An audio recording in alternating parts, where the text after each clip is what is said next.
Salam sejahtera Malaysia, denyut nadi suara rakyat bergema di channel ini. Jangan lupa tekan butang subscribe, like dan share. Malaysia kita punya, cintai Malaysiaku, kita jaga kita.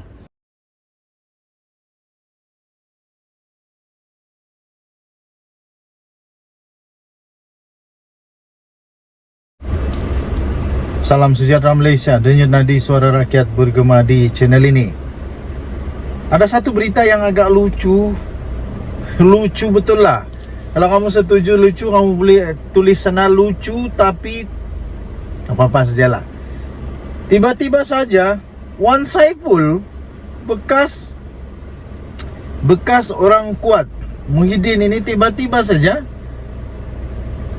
kena jadi Setiausaha Agung DAP ke? Tapi dia berkata, sampai mati pun saya tak ingin jadi Setiausaha Agung DAP.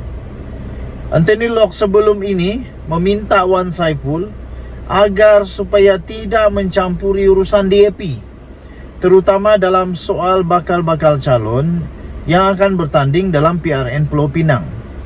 Sampai timbullah cerita ini, iaitu sampai mati pun saya tak jadi. Saya tak ingin jadi Setiausaha Agung DAP, kata Wan Saiful. Jadi kalau tak mau jadi Setiausaha Agung DAP, janganlah menyibuk. Lebih baik Wan Saiful fokus dengan kes mahkamahnya itu, sebelum kalaulah dia kalah nanti dia masuk penjara. Jadi daripada nak sibuk parti orang, bagus dia sibuk dengan hal dia sendiri. Dia pun ada masalah sendiri. Itu jawaban daripada Datuk Wan Saiful Wanjan kepada pertanyaan sinis Setiausaha Agung DAP Anthony Locke berhubung ura-ura terdapat usaha pihak tertentu untuk menukar Ketua Menteri Pulau Pinang. Katanya, selaku ahli Parlimen Tasik Glogor, beliau menerima banyak maklumat mengenai Pulau Pinang, termasuklah pendedahan mengenai pergolakan politik dalaman negeri itu.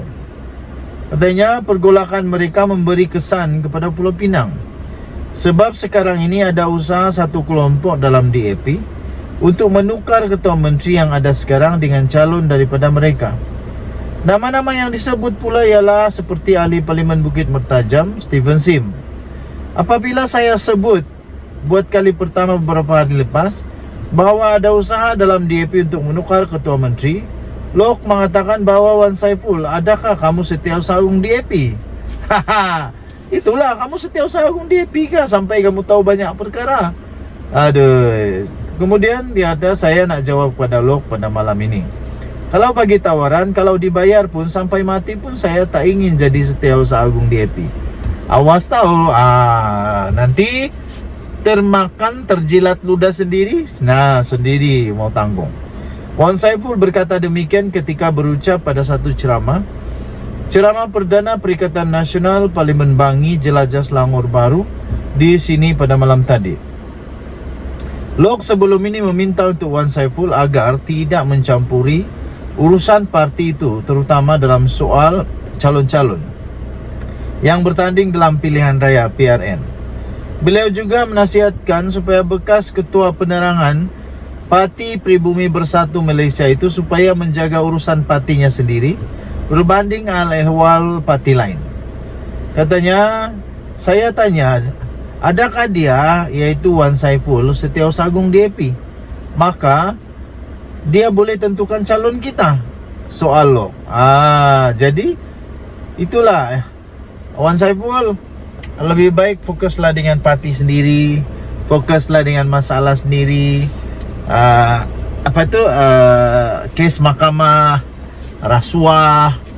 Lepas tu kalau nak fokus, kalau nak sibuk tentang hal-hal parti, sibuklah dengan presiden kamu yang dah dua kali naik mahkamah, maksudnya di mahkamah.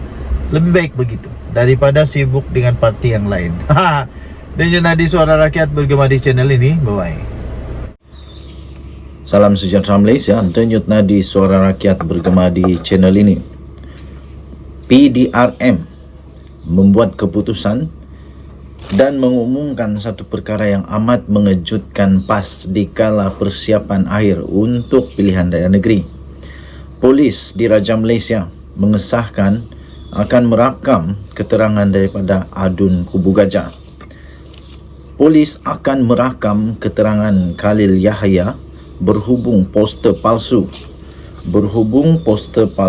yang telah dikongsikan beliau di dalam Facebook miliknya. Polis akan merakam keterangan Khalil Yahya berhubung poster palsu mengenai pelantikan ahli Parlimen Seputi iaitu Teresa Hock sebagai pengerusi Felda. Ketua Polis Daerah Brickfields iaitu Assistant Commissioner Ami Hizam Abdul Syukur berkata, ahli Dewan Undangan Negeri Adun Kubu Gajah itu dipanggil hadir ke Ibu Pejabat Daerah IPD Taiping Selasa ini. Katanya dalam kenyataan itu, janji temu sudah dibuat untuk rakaman percakapan Khalil pada jam 10 pagi di IPD Taiping, katanya kepada Harian Metro. Harian Metro semalam melaporkan polis telah pun menerima laporan dibuat oleh Teresa Hock berhubung poster pelantikannya sebagai pengerusi Felda.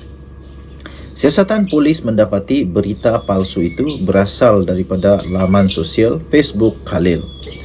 Kes itu disiasat mengikut Seksyen 504 Kanun Keseksaan serta Seksyen 233 Akta Komunikasi dan Multimedia 1988. Okey, so di sini kita akan nampak nanti, kita akan tahu nanti di mana asal sebenarnya poster itu. Adakah poster itu hanya akan hanya di repost, hanya diulang siar semula oleh adun daripada PAS ini, ataupun poster itu dicipta sendiri oleh beliau, ataupun ada orang admin atau sebagainya yang mencipta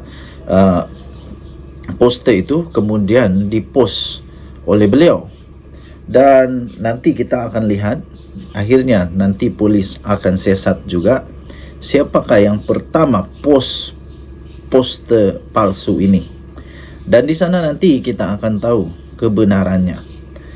Jadi tuan-tuan dan puan-puan yang dihormati sekalian, adakah ini adalah satu permulaan yang kurang baik di dalam kempen PRN daripada PAS? Dan adakah ini satu cabaran yang bakal akan dilalui oleh Pakatan Harapan, iaitu akan ada berita-berita yang dipost yang tak sahih, yang palsu? Dengan kata lain, mungkinkah ada fitnah lagi? Mungkin ada fitnah lagi kah selepas ini? Harap-harap tak ada. Dan kita ingin melihat kempen yang bersih tanpa politik terlebih-lebih sehingga adanya timbul yang disebut sebagai fitnah. Harap-harap tidak ada fitnah memfitnah, dan harap-harap semua yang dikeluarkan itu adalah fakta. Kerana rakyat ini, terutamanya orang daripada golongan sederhana yang berpendidikan sederhana, selalunya akan cepat untuk menerima semua. Dan kadang-kadang berita sebenar itu tidak dapat diterima semula. Jadi yang melekat di kepala adalah berita palsu, kerana mungkin tak sempat nak dapat berita sahih. Okey, so kita harap Polis Diraja Malaysia dapat melaksanakan tugas dengan baik, dan kita doakanlah semoga semuanya dapat diselesaikan dengan baik tanpa ada sebarang yang tidak baik. Denyut nadi suara rakyat berkembang di channel ini. Bye bye.